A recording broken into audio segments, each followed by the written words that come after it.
There were no countries in Africa before colonization. There was states led by respected traditional leaders. Each state had its own language is equally respected.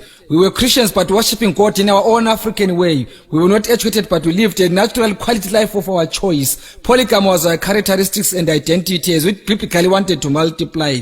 We had glorified and dignified traditional weddings that were merely divorced. Our skin color wasn't black but chocolate brown. We didn't use money but lived healthy and fairly on barter trade. We didn't have hospitals but we had our own traditional doctors. There was love, peace and harmony amongst us. There was no hunger, poverty, corruption, fraud, murder and hate. A neighbor was treated like a family, not a foreigner or an alien. Africa was partitioned by non-Africans in the absence of African leaders. We got colonized and our resources were looted to develop non-African countries. We were pushed to arid and infertile lands infected with tsetse flies and mosquitoes. Our skin color was tanned black and linked to evil. We were called barbaric blacks, baboons, monkeys and kafirs in our homeland. We were embarrassed, humiliated, tortured, harassed, beaten and killed to be depopulated. We were intimidated and forced to spy and expose one another. We were Africans in Africa without rights in their homeland. We were Africans restricted on where to go by non-Africans in Africa. We were slaves in our homeland. Our forefathers stood up and fought. We won and got back Africa to us. We called it independence, democracy and freedom.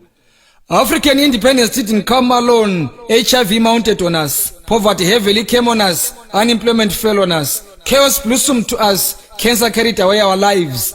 Sanctions were added to us. Now it's hunger, drought, earthquakes and cyclones. Where did we go wrong in Africa as Africans? African countries are all independent from their former colonial masters. Where are the fruits of independence, if I may ask? We now worship God in a non-African way. We are no longer polygamists, we are lesbians and gays. Sodom and Gomorrah was brought to us in Africa by non-Africans. African identity has been suppressed and diluted, polluted and converted. We Africans support non-African football clubs more than our own African teams. English, Portuguese, Spanish and French are our official languages at the expense of our own Bantu languages. We collectively fought together as Africans during our liberation struggle. We were not using visas, passports, emergency traveling documents, permits and asylums. What happened to our unity and togetherness? An African needs a passport and sometimes a visa to visit an African country. An African is annually given 90 days of staying in an African country. An African needs a certain amount of money to be granted permission to visit an African country. An African needs a study permit to start in Africa. An African needs a residential permit or an asylum to stay in Africa. An African needs a work permit to work in Africa. African speaks non-African languages more than their own African languages. Africans are called refugees in Africa while non-Africans are called tourists. Africans are called poachers in Africa while non-Africans are called professional hunters. Products manufactured from African products are unaffordable to Africans. Is this what we call independence in Africa? Why are Africans beggars while we have flora and fauna?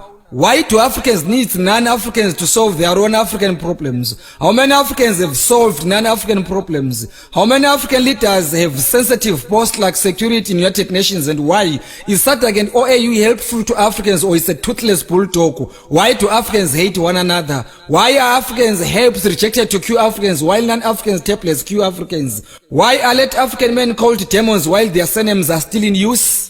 Our own traditional healers are now evil. Our own traditional leaders are politicians as puppets. Our traditional herbs are no longer important but useless. Who own businesses in Africa? Who owns land in Africa? Who are investors in Africa? Who is controlling African economy? Why are Africans still living in squatter camps in Africa? Why are Africans migrating to 9 African countries? Why are some African countries sanctioned? Who killed Gaddafi and why was he brutally killed? How far has Libyan economy improved after Gaddafi's brutal assassination? Where is African independence? Cry, my beloved Africa, until all Africans feel at home in Africa. Cry, my beloved Africa, until Africans completely gain total control of their natural resources. Cry, my beloved Africa, until child and human trafficking is over. Cry, my beloved Africa, until human abuse is ironed out. Cry, my beloved Africa, until Bantu languages are internationally recognized. Cry, my beloved Africa, until freedom of speech and freedom after speech prevails. Cry, my beloved Africa, until all African heroes and heroines are honored when still alive. Cry, my beloved Africa, until human rights are respected, not violated. Cry, my beloved Africa, until better life for all arrives to all Africans. Cry, my beloved Africa, until all Africans have decent shelter. Cry, my beloved Africa, until education and health is for free. Cry, my beloved Africa, until all Africans afford decent meals. Cry, my beloved Africa. Maybe our Lord will bless cursed Africa one day. I'm not an African politician, but an African patriotic poet.